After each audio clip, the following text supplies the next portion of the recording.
Grand alliance की बहुत खबरें हम सुनते थे। फिर पीटीआई ने कहा जी मौलाना ने फैसला करने के लिए वक़्त माँगा हुआ है। फिर हमें बताया गया कि मौलाना ने 15 अप्रैल तक का वक़्त माँगा हुआ है। फिर ये कहा गया कि वो 15 अप्रैल को डेडलाइन नहीं थी, असल में मिड ऑफ अप्रैल में जेयूआई ने अपनी मरकज़ी मजलिस आमला का इजलास बुलाना था और उसमें फैसला होना है कि पीटीआई और जेयूआई का इत्तेहाद होना है या नहीं होना। बहरहाल वो 2 दिन का इजलास लाहौर में हो गया। सारी पी जेयूआई की क़यादत वहाँ आई हुई थी। हमने आज कोशिश की ये जानने की कि फैसला क्या है? देखिए 2-3 बातें हैं। एक तो जेयूआई का ये मौक़िफ़ रहा उसमें लोगों का कि देखिए आपके पास पीटीआई के मुख्तलिफ़ नुमाइंदे आते हैं और सब आकर मुख्तलिफ़ बात करते हैं, अपनी-अपनी बात करते हैं। आज तक इमरान खान ने जेयूआई के बारे में और मौलाना फज़लुर रहमान के बारे में कोई बयान नहीं दिया। ना अच्छा जब से वो जेल गए हैं या जब से वो ये 8 फरवरी के बाद जेयूआई के साथ ताउन करने की बात है, तब से इमरान खान ने किन्ना सहाफ़ियों से गुफ्तगू करते हुए कभी जेयूआई के बारे में ना अच्छी बात की है, ना बुरी बात की है। ना मौलाना फज़लुर रहमान के बारे में अच्छी बात की है, ना बुरी बात की है। उनकी ख़ामोशी है जेयूआई और मौलाना फज़लुर रहमान के हवाले से जो इबाहम पैदा करती है कि कल को वो अगर कुछ करेंगे कुछ हो, तो वो उसको डिसोन भी कर सकते हैं कि जी मेरी मर्ज़ी से तो नहीं हुआ है, मुझे तो पता नहीं था, मैं तो जेल में था। तो इस बात की क्या गारंटी है कि जो आज हम चीज़ें तय कर लेंगे, उनको इमरान खान की ताईद हासिल होगी। अब ये एक सवाल था जेयूआई के अंदर कि जी हम असद कैसर से बात तय कर लें, कल को इमरान खान असद कैसर को ही निकाल दे, फिर क्या करेंगे? हम उमर यूब से तय कर लें, वो उमर यूब को कहे मैंने तो उसको मैंडेट नहीं दिया हुआ था, तो वो उसको भी साइडलाइन कर दे तो पीटीआई में तो लोग साइडलाइन होते रहते हैं। तो लिहाजा अगर कोई बात तय होनी है तो वो तो इमरान खान से तय होनी चाहिए। बात कोई असद कैसर या उमर यूब से तो तय नहीं हो सकती। इनकी पॉलिटिकल पोज़ीशन तो ऐसी नहीं है कि ये जेयूआई के साथ कोई बात तय करेंगे और कल को उस पे पहरा दें। ये आराम से आकर कह देंगे अब खान नहीं मानता तो हम क्या करेंगे? और खान कहेगा कि मेरे से तो आपका मुआहदा हुआ ही नहीं हुआ था, इन्होंने झूठ बोला था।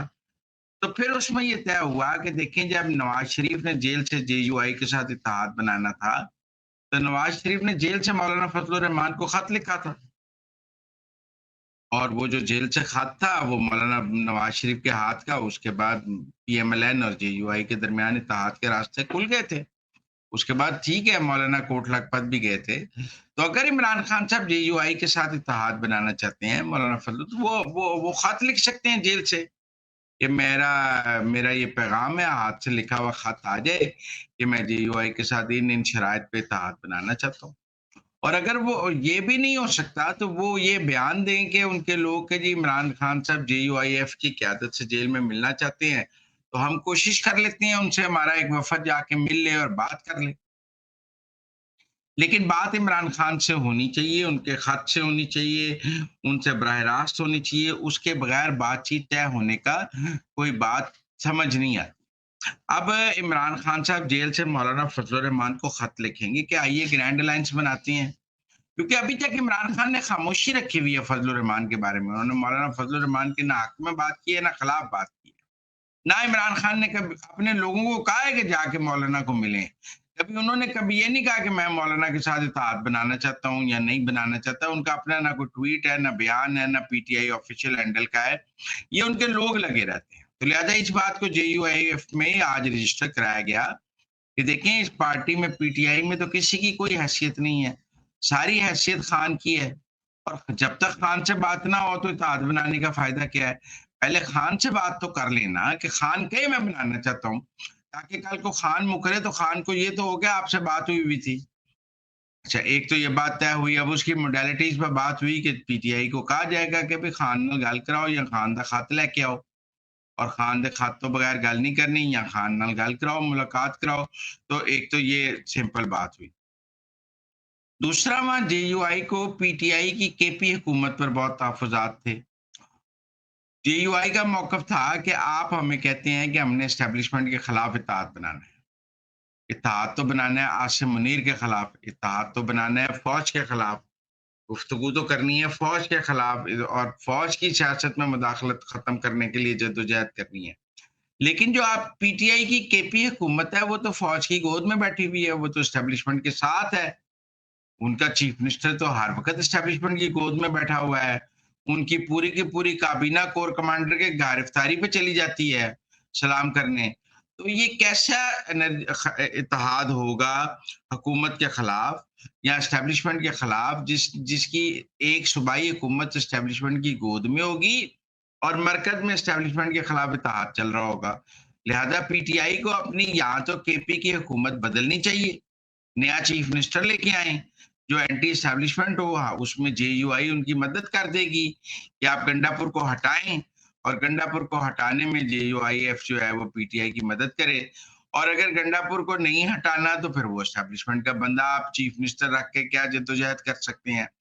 तो लिहाजा जो पीटीआई केपी की हुकूमत और एस्टेब्लिशमेंट के ताल्लुकात हैं, उस पर भी पीटीआई से वज़ाहत माँगी जाएगी कि आपकी हुकूमत तो एस्टेब्लिशमेंट की गोद में है और आप हमें कहते हैं फ़ौज के खिलाफ जद्दोजहद करनी है। पहले अगर आपने पीटी अगर केपी की पीटीआई की हुकूमत जो है वो पीटीआई की पॉलिसी के मुताबिक नहीं चल रही, तो उसको बदलने के रास्ते पर हमारे साथ बात करें।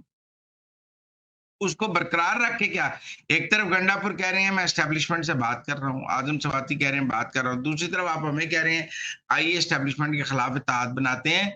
तो जेयूआईएफ की मरकज़ी मजलिस आमला में ना तो इत्तेहाद बनाने के लिए हाँ हुई है, ना ही इत्तेहाद बनाने के लिए ना हुई है। बातचीत को जारी रख के मज़ीद चीज़ों को क्लैरिफ़ाई करने की बात हुई है। और उसमें खान से बातचीत का और ये केपी का, तो वो कहेंगे कि जी हम अभी मज़ीद बातचीत करेंगे इत्तेहाद के लिए। अभी मुकम्मल क्लैरिटी इस हवाले से मौजूद नहीं है। जो मेरी इत्तलात हैं कि इस हवाले से यकसर नो करने का फ़ैसला भी नहीं हुआ और यकसर हाँ करने का फ़ैसला भी नहीं हुआ। लिहाज़ा अभी पीटीआई को मज़ीद चक्कर लगवाए जाएँगे, उनसे मज़ीद गारंटियाँ ली जाएँगी, उनसे मज़ीद बातचीत की जाएगी, उसके बाद देखा जाएगा। अभी फ़िलहाल मौलाना ने ग्रैंड अलायंस को हाँ भी नहीं की और ना भी